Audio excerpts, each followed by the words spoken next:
নমস্কার, castle of স্টোরিজে সকল শ্রোতা বন্ধুদের স্বাগত জানাই। আমাদের আজকের পরিবেশনা শ্রী যোগেশচন্দ্র বন্দ্যোপাধ্যায় রচিত প্রেতের কান্না। শুনতে থাকুন আমাদের আজকের গল্প।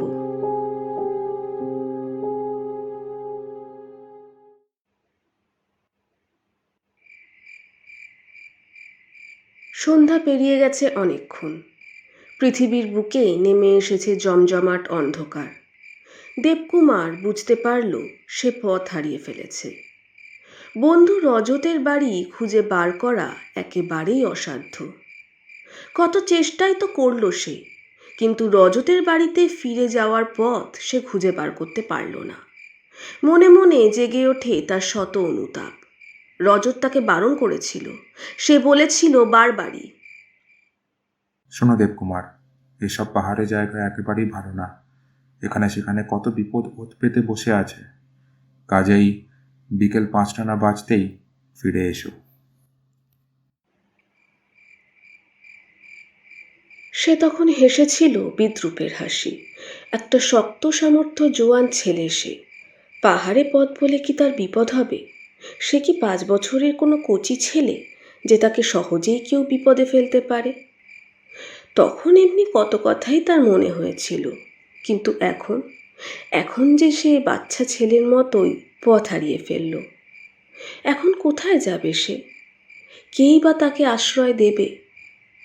কিছু দূর হাঁটার পর তার চোখে পড়ল দূরে একটা আলো দেখা যাচ্ছে। দেবকুমারের আশা হলো, নিশ্চয়ই ওইখানে কোনো বসতি আছে। ওখানে গেলে সে নিশ্চয়ই একটু আশ্রয় পেতে পারে। দেবকুমার জোরে পা চালিয়ে দিল।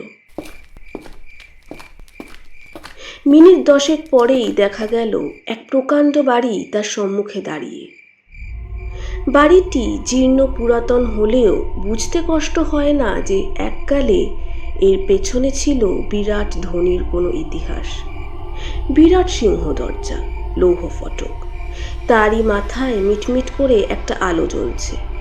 অর্ধ উন্মুক্ত ফটকের এক কোণে একখানি চেয়ারে এক বৃদ্ধ ভদ্রলোক উপবিষ্ট। পরম নিশ্চিন্ত মনে তিনি হুঁকো হাতে ধূমপানে ব্যস্ত।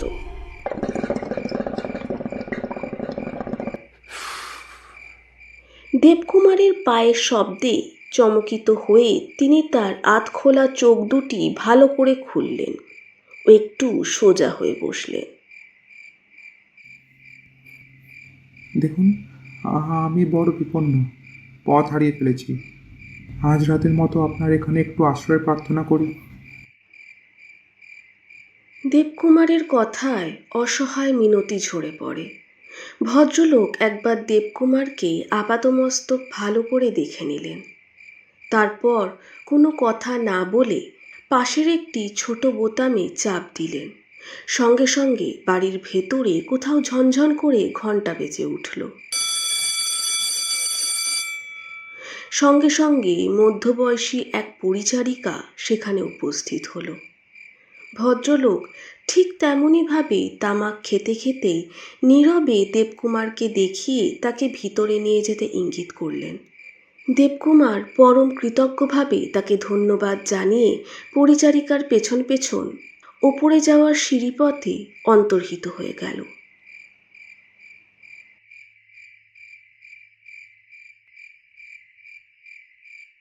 মাঝরাতে ঘুম ভেঙে গেল হঠাৎ।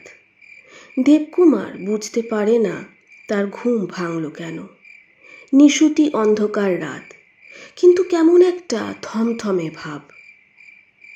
সে তার বালিশের তলা হতে টর্চটি বার করতে যায়, কিন্তু মনে হলো তার খাট শুদ্ধ গোটা বিছানায় যেন মেঝে হতে উঁচু হয়ে উঠেছে। কি? দেবকুমার বসতে চেষ্টা করলো বিছানার ওপর, কিন্তু বসতে গেলেই পড়ে যায়।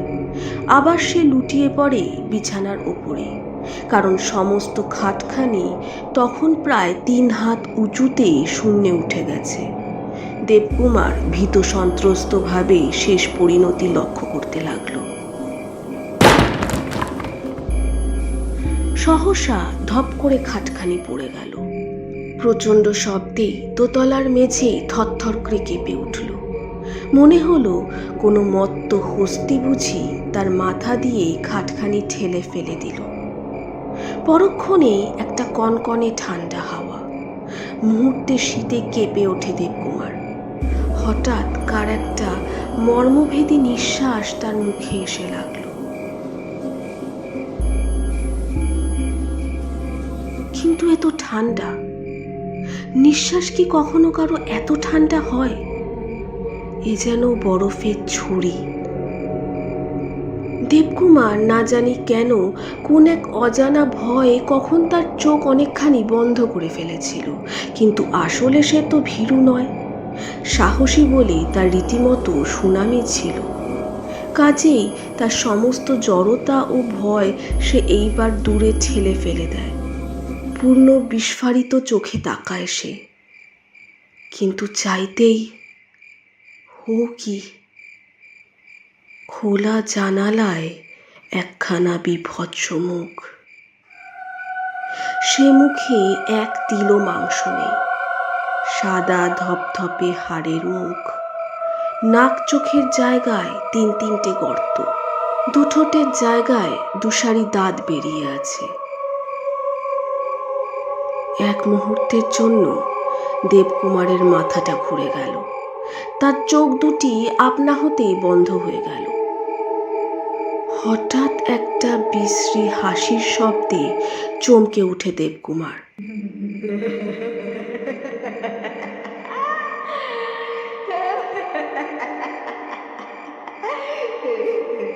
কিন্তু এ কি? কোথায় সেই বিভৎস মুখ?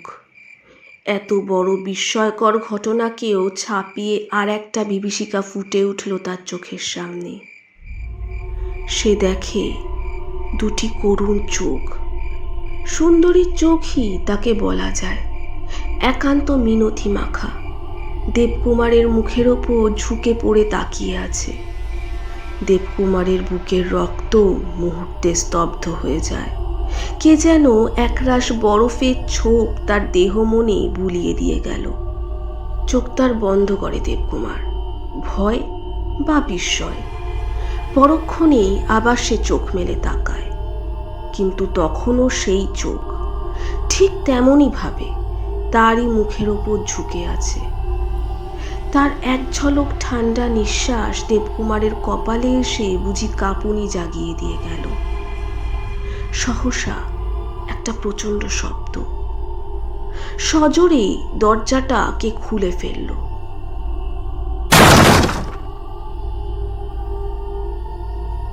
সহসা একটা প্রচণ্ড শব্দ, সজোরে দরজাটাকে খুলে ফেলল। পরক্ষণেই একটা প্রকাণ্ড জোয়ান লোক ঝড়ের বেগে ঘরে ঢুকেই সে এক লাফে মহিলার দিকে এগিয়ে গেল। তারপর মুহূর্তের মধ্যেই তার চুল ধরে টেনে তাকে মাটিতে ফেলে দিল। আর্তনাদ করে উঠল সেই বিপন্ন মহিলা।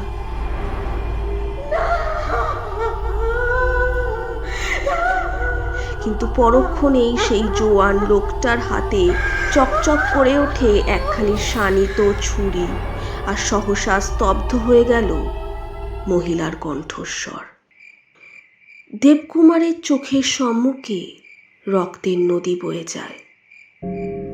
মহিলার রক্তাক্ত দেহ তার মাঝখানে। দেবকুমার সে দৃশ্য আর দেখতে পারে না। ভয় সে চোখ বন্ধ করল। কতক্ষণ সে এইভাবে ছিল বলা যায় না, কিন্তু কি এক বিচিত্র শব্দে চমকিত হয়ে আবার সে চোখ মেলে যায়। কি ভয়ঙ্কর! নিহত মহিলার চোখ থেকে আগুন ঠিকরে বেরোচ্ছে। কি তার উত্তাপ আর কি তার জ্যোতি! সমস্ত ঘরে যেন আগুন জ্বলে উঠেছে, আর সেই আগুনের মাঝখানে রক্ত সমুদ্রে সেই সুন্দরী মহিলা। তার সর্বদেহ রক্তমাখা, বুকের এক পাশ দিয়ে তখনও বয়ে চলে ফুটন্ত রক্তস্রোত। দেবকুমার স্তব্ধ, হতবাক, কিন্তু কিসের আকর্ষণে সে তার চোখ ফেরাতে পারল না। মন্ত্রমুগ্ধ শিকারের মতো সে যেন শিকারীর চোখে চোখ মিলিয়ে ঠিক তেমনভাবেই তাকিয়ে রইল। মহিলা হিংস্র দৃষ্টিতে চারিদিকে তাকায়, ঠোঁট তার কাঁপে। না জানি কোন অভিসম্পাত সে বিলিয়ে দেয় অত্যাচারী পৃথিবীর বুকে।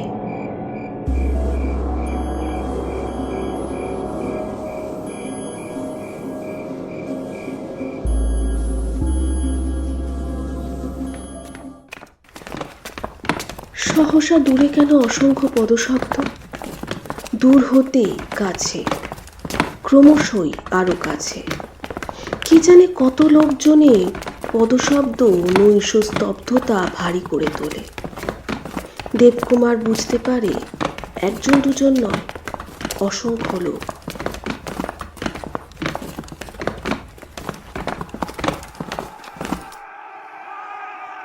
হিংস্র শিকারীর মতো বাড়িতে ঢুকে পড়েছে। তাদের হইহল্লা ও অস্ত্রের ঝনঝনায় আতঙ্ক সৃষ্টি হয়। সমস্ত পৃথিবী যেন দারুণ ভয়ে তার চোখ বন্ধ করে ফেলল। বুক কেঁপে ওঠে দেবকুমারের, কিন্তু সে বুঝি চিৎকার করবার শক্তিটুকু পর্যন্ত হারিয়ে ফেলেছে। হঠাৎ কিসের বিজয় উল্লাসে সমস্ত আকাশ বাতাস ধ্বনিত প্রতিধ্বনিত হয়ে উঠল। সঙ্গে সঙ্গে প্রচণ্ড বেগে ঝড়ের মতো ঘরে ঢোকে এক পাল যমদূত।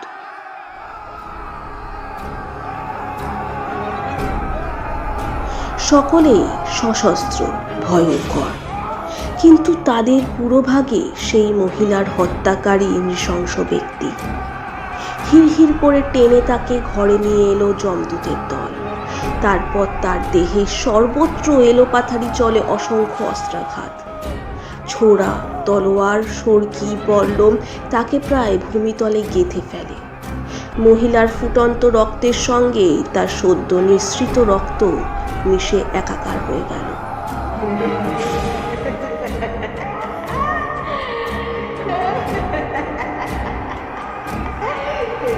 একটা বিভৎস অট্টহাসিতে মহিলা উল্লাসিত হয়ে ওঠে, আর সঙ্গে সঙ্গে কোথা হতে বুঝি বা ছাদ ফুঁড়ে টুকটাক করে ঝরে পড়তে লাগলো কতগুলো কুচি কাঁচা ছেলে মেয়েদের রক্তমাখা ছিন্ন শির ও অঙ্গ প্রত্যঙ্গ।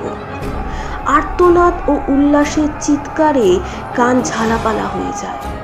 আর ঠিক সেই মুহূর্তে প্রচণ্ড ভূমিকম্পে সেই বিশাল বাড়িখানি ভিত পর্যন্ত কেঁপে ওঠে। প্রলয় দোলায় কেঁপে ওঠে দেবকুমারের সমস্ত খাটখানি। টগবগে ফুটন্ত রক্ত তার কপালে ও মুখে ছিটকে এসে লাগে। কয়েকটা ভয়ঙ্কর হিংস্র যমদূত গোটা কয়েক বিভৎস কঙ্কাল সহ অবশেষে দেবকুমারের দিকে তেড়ে এলো। ভয়ে শিউরে উঠল দেবকুমার। দুহাত মাথায় তুলে সে প্রাণপণে চিৎকার করতে লাগলো, বাঁচাও, বাঁচাও।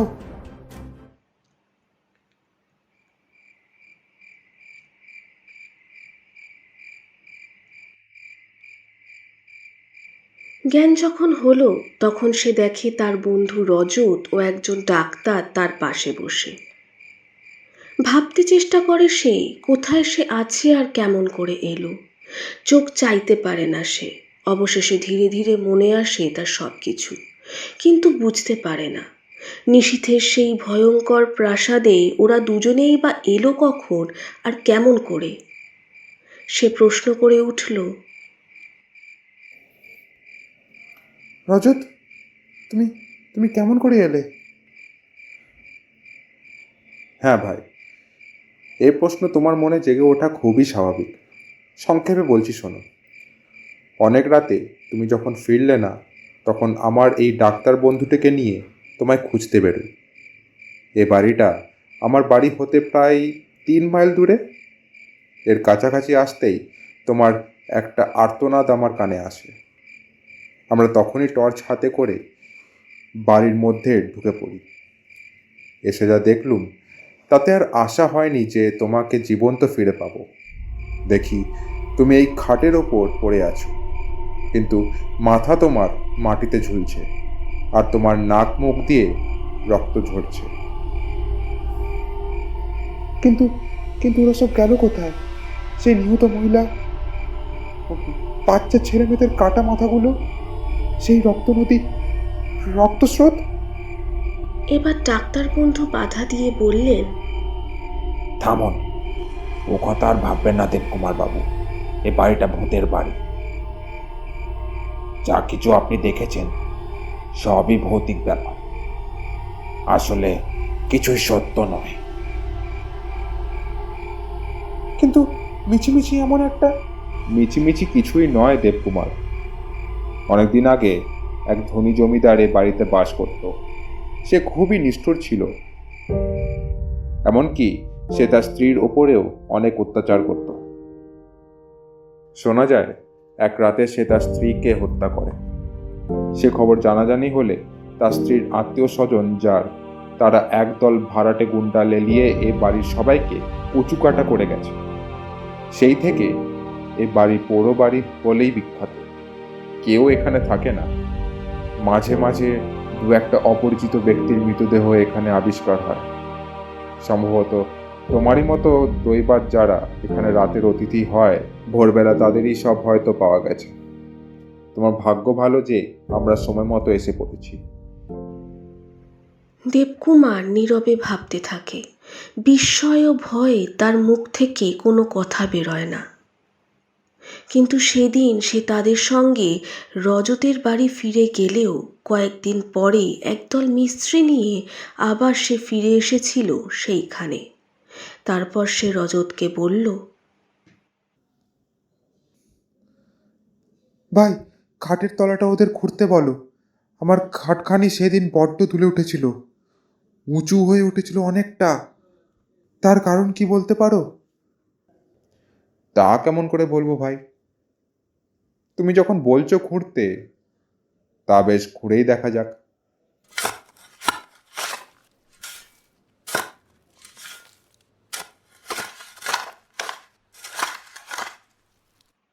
ঘণ্টা কয়েক পরিশ্রমের পর মেঝে সিমেন্ট ফাটিয়ে যখন আগাগোড়া খুঁড়ে ফেলা হলো, তখন দেখা গেল রক্ত মাংসহীন কার এক কঙ্কাল, আর সেই কঙ্কালের আশেপাশে কিছু হাড় ও ব্রেসলেট তখনও সেই নিহত মহিলার পরিচয় ঘোষণা করছে।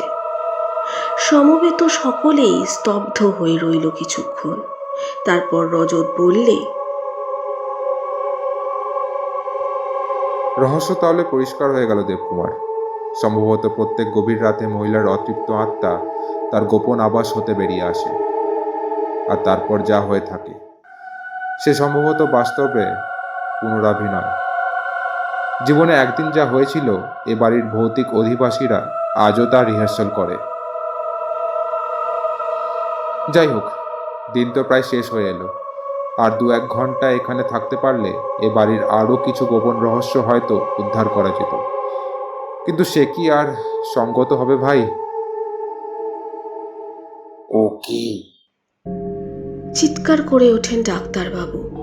সেদিকে তাকিয়ে তারা দেখে এক পাল সাদা ও কালো বাদুড় হঠাৎ জালনার সার্সিতে এসে মাথা ঠুকে মরছে। তাদের কুতকুতে রক্ত চোখে হিংস্র ঝলক। জোরে চিৎকার করে ওঠে রজত। না, আর নয়। এক্ষুনি বেরিয়ে পড়ো দেবকুমার, বেরিয়ে পড়ো ডাক্তার, নইলে সমস্ত আত্মা আজ আবার প্রতিশোধ নিতে এগিয়ে আসবে। মুহূর্তে ছুটে বেরিয়ে যায় সবাই। মনে হলো কারা যেন তাদের পিছু পিছু বেগে ছুটে আসছে। নাগাল পেলেই বুঝি ঘাড়ে ঝাঁপিয়ে পড়বে।